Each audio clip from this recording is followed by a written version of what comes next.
Hi guys, good evening. So, update tayo sa bahay. Maambon sa bahay guys, wala na akong live kasi kayo na ko lang nalaman pinutol na pala yung wifi, kaya hindi na ako makapag live ng matagal. Kasi kanina gusto ko mag-live. Ang problema kasi hindi na kaya ng load ko. Umambong na.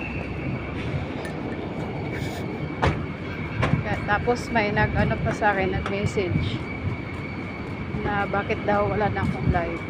So sabi ko may live ako, kaso nasa trabaho na nga lang. Yun nga lang pa isa-isang oras, minsan mga nasa 50 minutes, sabi kong gano'n.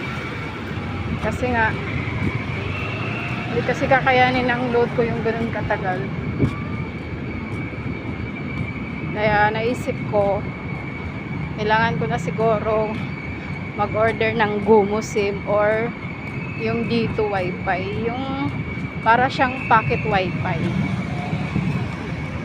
Kasi ilang araw na akong walang live, so wala akong update. Yun nga lang, magkaka-live nga lang ako sa gabi, nandito na sa sa work ko. Ay, nangihinayang naman kasi ako pag wala akong ganun, kaya itong darating na sahod, so, gastos na naman, kasi plano ko pa umuwi sa amin. Kaya ito darating na sahod guys, mag-order na talaga ako ng pocket wifi saka yung Gumo SIM, kasi maano daw yun 5G. Ibig sabihin pag nag-load ako no ng 100 tatagal yun. So dito na ako malapit sa site ko. Ayan,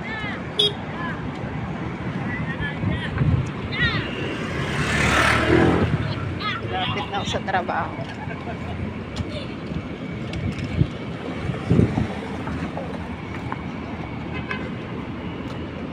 Buti di lumakas yung ambon. Ayan guys, buti di siya malakas.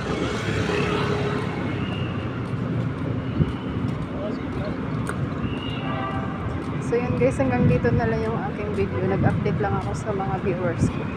So salamat sa lahat ng nanonood at nakasupport.